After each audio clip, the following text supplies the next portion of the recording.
বামেদের দ্বিতীয় প্রার্থী তালিকা প্রকাশ পেয়েছে এবং টালিগঞ্জ বিধানসভা কেন্দ্র থেকে বামেদের প্রার্থী হয়েছেন প্রফেসর পার্থপ্রতিম বিশ্বাস। আমাদের সঙ্গে তিনি রয়েছেন, আমরা তার সঙ্গে কথা বলে নেব। পার্থপ্রতিম বাবু, এর আগেও টালিগঞ্জ বিধানসভা থেকে আপনি দাঁড়িয়েছিলেন 2006 সালে এবং 2011 সালে আপনি পরাজিত হয়েছিলেন অরূপ বিশ্বাসের কাছে। এবারেও তৃণমূলের প্রার্থী দাঁড়িয়েছেন অরূপ বিশ্বাস। লড়াই কতটা কঠিন? 2011 সাল তখন হচ্ছে যে তৃণমূলের উত্থানের সময়। কার্যত সেই সময় মানুষ, রাজ্যের একটা বড় অংশের মানুষ, তারা পরিবর্তন চেয়েছিলেন, ইতিবাচক পরিবর্তন। কিন্তু এই 15 বছর ধরে রাজ্যে তৃণমূলের সরকার চলার পর তারা এখন প্রত্যেকেই পরিত্রাণ চাইছেন যে এই তৃণমূলের শাসন থেকে।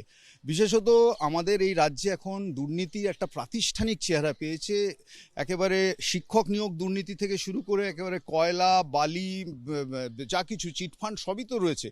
ফলে এই প্রত্যেকটা জিনিস যা হচ্ছে রন্ধ্রে রন্ধ্রে সমাজ জীবনে ঢুকে গেছে। গত 15 বছরে আমাদের এই রাজ্য থেকে হাজারে হাজারে ছেলে মেয়ে পাশ করছে পরীক্ষা দিয়ে, তারা হচ্ছে যে কোথাও চাকরি পাচ্ছে না, শিল্প স্তব্ধ হয়ে গেছে রাজ্যে। ফলে আমাদের রাজ্য থেকে এখন দলে দলে ছেলেমেয়েরা পরিযায়ী পড়ুয়া হচ্ছে, লেখাপড়া করার জন্য বাইরে যেতে হচ্ছে, শিল্প নেই, বাইরে চলে যাচ্ছে, পরিযায়ী শ্রমিক, পরিযায়ী ডাক্তার।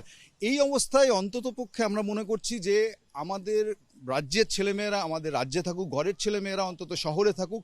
সেটা যদি থাকতে হয় তাহলে আমাদের রাজ্যের আর্থিক পুনর্গঠনের যেটা দরকার ছিল, তৃণমূল সরকার মিজারেবলি ফেল। এবং বিশেষত এরকম একটা বড় আর্থিক দুর্নীতিতে বিরোধী দলের ভূমিকাও যারা পালন করেছিলেন, বিজেপি, যারা বলেন কথায় কথায় না খাউঙ্গা না খানে দুঙ্গা, কার্যত দেখা গেল গত 15 বছর ধরে তৃণমূলের এই ভয়াবহ দুর্নীতিতে যারা যারা অভিযুক্ত হচ্ছেন, নেতা মন্ত্রী শান্ত্রী, তারা প্রত্যেকেই হচ্ছে যে খাচ্ছেন এবং দিব্যি বহাল তবিয়েতে বসবাস করছেন। ফলে এই যে কেন্দ্রের সরকার, কেন্দ্রীয় তদন্তকারী সংস্থায় সবটা দেখে মানুষ বুঝতে পেরে গেছে যে আসলে এই দুটো ফুল একটা আর একটার জন্যই টিকে আছে। আর মানুষ কোনো ফুলের সাম্রাজ্যে আর থাকতে চাইছেন না, এই ফুলের বাইরে বেরোতে চাইছেন। সেখানে দাঁড়িয়ে বামেরা এখন অন্যতম গ্রহণযোগ্য বিকল্প, কারণ মানুষ পরীক্ষা করে নিয়েছেন তৃণমূলকে। ইতিমধ্যে পরীক্ষিত গোটা দেশ জুড়ে বিজেপি, ভারতবর্ষের বহু রাজ্যে ডবল ইঞ্জিন, ফলে সেখানেও তারা ফেল করছে। ফলে এই রাজ্যেও আমি বলছি এখন মানুষ দুই ফুলের বাইরে একটা বিকল্প হিসেবে বামকে পেতে চাইছেন। এবং এটাই আগামী নির্বাচন, আসন্ন নির্বাচনের হচ্ছে একটা ইতিবাচক উপাদান। একটা সময় পর্যন্ত মানুষ বিকল্প খুঁজে পাচ্ছিলেন না যে কাকে ভোট দেবো, কিন্তু এখন মানুষ বুঝে গেছেন যে এ রাজ্যে যারা বিরোধী, এ রাজ্যে যারা শাসক, তারা কেউই মানুষের কোনো কাজে লাগবেন না। ফলে এই তার বাইরে যারা আছেন, অর্থাৎ বাম এবং বামের সহযোগী যারা আছেন, তারাই এই রাজ্যে মানুষের জীবনযাপনের বিকল্প, আত্মসম্মান নিয়ে আত্মনির্ভর জীবন যাতে যাপন করতে পারেন। ভাতা নির্ভর জীবন কেউ চান না, আমরা চাই আত্মনির্ভর একটা জীবনের খোঁজ। সেই খোঁজের দিকে তাকিয়েই আজকের এই বিধানসভার ভোটের লড়াই।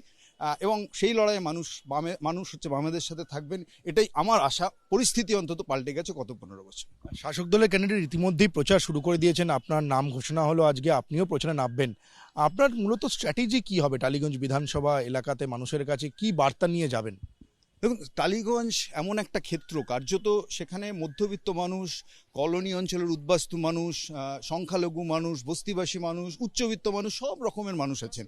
ফলে এই যে মানুষের কর্মসংস্থান একটা বড় ইস্যু এন্টায়ার টালিগঞ্জ এলাকা যদি দেখেন।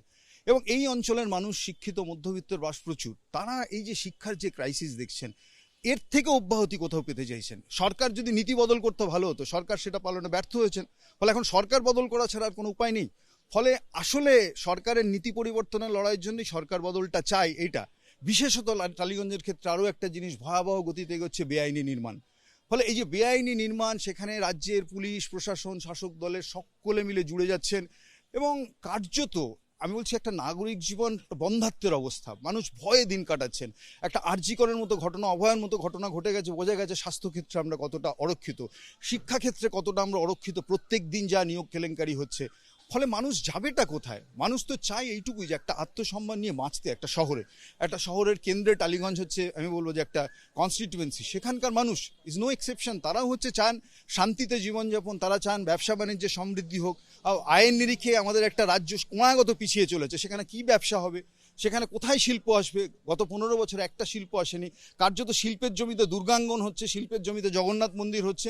এখন রাজনীতির প্যাটার্নটা পাল্টে গেছে। ফলে এই রাজনৈতিক সংস্কৃতির বদলটাও চাই রাজ্য জুড়ে, যেটা আসলে বিজেপি এবং তৃণমূল তারা এই সংস্কৃতিটাই বহাল রাখতে চাইছেন। যে অন্ন, বস্ত্র, বাসস্থান, কাজ, শিক্ষা, এগুলো ভোটের ইস্যু হবে না। ভোটের ইস্যু হবে হচ্ছে যে ধর্ম, ভোটের ইস্যু হবে সাম্প্রদায়িকতা। এই জিনিসটার থেকে মানুষ মুক্তি চায়। আমরা সেই মুক্তি আন্দোলনের সহযোদ্ধা হতে চাই বামেরা। আমরা সেই লক্ষ্যেই ইলেকশন স্ট্র্যাটেজি তৈরি করব।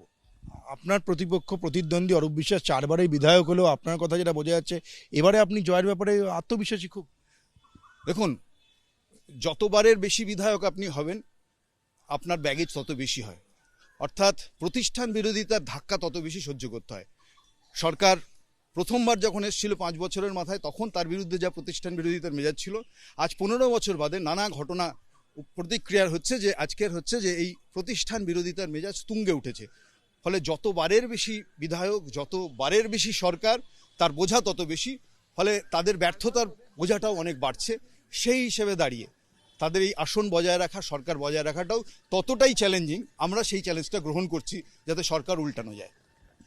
আমরা কথা বললাম টালিগঞ্জ বিধানসভা কেন্দ্রের সিপিআইএম প্রার্থী পার্থপ্রতিম বিশ্বাসের সঙ্গে।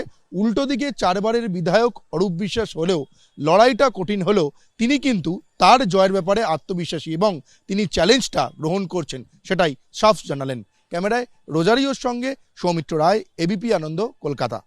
এবারে ভোটের ভরকেন্দ্র ভবানীপুর। মুখ্যমন্ত্রী বনাম বিরোধী দলনেতা, একদিকে মমতা বন্দ্যোপাধ্যায়, অন্যদিকে শুভেন্দু অধিকারী।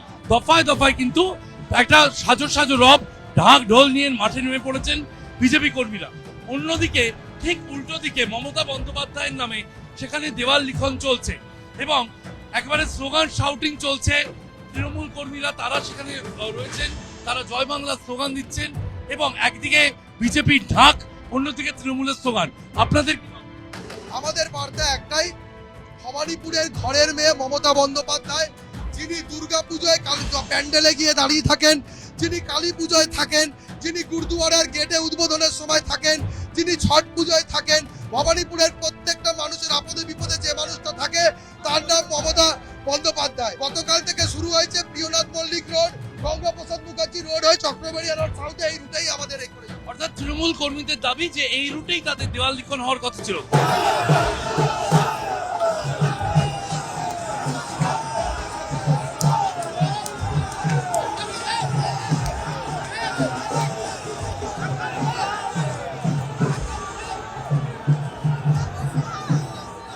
আমি নামার পরে এখানে সকাল থেকে টিএমসি 20 জন ছেলে রেখেছে to obstruct me, to show black flag, এটা করার জন্য। তো আমি আসার আগে পালিয়ে গুড সিগন্যাল। আর দ্বিতীয়, আমি নামার পরে হকার, ট্যাক্সি চালক, ছোট দোকানদার, মার্কেট বলছে মমতা তার ভাইদের অত্যাচারে আমরা অতিষ্ঠ, আপনি বাঁচান। আমি ওদের মোবাইল নাম্বার দিয়ে দিয়েছি আমার, আমি বাঁচানোর জন্য এসেছি।